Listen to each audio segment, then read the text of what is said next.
Sir, ಈಗ ರಾಜ್ಯಾದ್ಯಂತ 3,500 ರೂಪಾಯಿ ಬೆಲೆ ನಿಗದಿ ಮಾಡ್ಬೇಕಂತೇಳಿ ರೈತರು ಪ್ರತಿಭಟನೆ ಮಾಡ್ತಾರೆ. ಇದು 5ನೇ ದಿನಕ್ಕೆ ಕಾಲಿಟ್ಟಿದೆ. ರೈತರ ಜೊತೆ ಮಾತಾಡಿದ್ರೆ ಸರ್ ಈ ಬಗ್ಗೆ? ನೋಡಿ, ಆಲ್ರೆಡಿ ನಿನ್ನೆ ಜಿಲ್ಲಾಧಿಕಾರಿಗಳು ಹೋಗಿದ್ದಾರೆ, ಅವ್ರ ಜೊತೆ ಮಾತನಾಡಿದ್ದಾರೆ. ಅದು ಒಂದು ಹಂತಕ್ಕೆ ನಿರ್ಣಾಯಕ ಹಂತಕ್ಕೆ ಇಲ್ಲ, ನಿರ್ಣಯ ಹಂತಕ್ಕೆ ಬಂದಿದೆ. ಅದು ಇವತ್ತು ಸಾಯಂಕಾಲ ಗೊತ್ತಾಗುತ್ತೆ ಸರ್. ಈಗ ಪ್ರತಿಭಟನೆ 5ನೇ ದಿನ ಕಾಲಿಟ್ಟು ನೋಡಿ, ಈಗ ಒಂದ್ ನಿಮಿಷ ರೀ, ಮೊದಲ ವಿಷಯ ತಿಳ್ಕೊಳ್ರಿ. FRP ನಿಗದಿ ಮಾಡ್ತಕ್ಕಂಥವ್ರು ಕೇಂದ್ರ ಸರ್ಕಾರ, ಅದು ನಮ್ಮಲ್ಲಿ ಅಧಿಕಾರ ಇಲ್ಲ. ಆದ್ರೂ ಕೂಡ ನಾವು ಯಾವ ಕಾರ್ಖಾನೆಯಲ್ಲಿ ಹೆಚ್ಚಿಗೆ ರಿಕವರಿ ಇದೆ ಅವ್ರಿಗೆ ಹೆಚ್ಚಿಗೆ ಕೊಡಿಸ್ಬೇಕು ಅನ್ನುವಂತ ಹಂತಕ್ಕೆ ಮಾತುಕತೆ ನಡೀತಾ ಇದೆ. ಈಗಾಗಲೇ ನಿನ್ನೆ ಸಾಯಂಕಾಲ DC ಮತ್ತು SP ಅವರು ಹೋಗಿ 3,200 ರೂಪಾಯಿ ಕೊಡಿಸ್ತಕ್ಕಂತ ಒಂದು ನಿರ್ಣಯಕ್ಕೆ ಬಂದಿದ್ದಾರೆ. ಇನ್ನೂ ಹೆಚ್ಚಿಗೆ ಆಗ್ತಿದ್ರೆ ಇವತ್ತು ಒಂದು ಸಾಯಂಕಾಲ ಇನ್ನೊಂದು ರೌಂಡ್ ಕಾರ್ಖಾನೆ ಅವ್ರ ಜೊತೆ ಮಾತುಕತೆ ಇದೆ. ಅದು ಬೆಳಗಾವಿ ಬಾಗಲಕೋಟೆಗೆ ಸೀಮಿತವಾಗಿದೆ.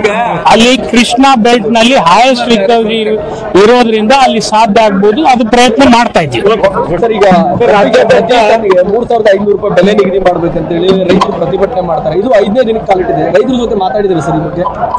ನೋಡಿ, ಆಲ್ರೆಡಿ ನಿನ್ನೆ ಜಿಲ್ಲಾಧಿಕಾರಿಗಳು ಹೋಗಿದ್ದಾರೆ, ಅವ್ರ ಜೊತೆ ಮಾತನಾಡಿದ್ದಾರೆ.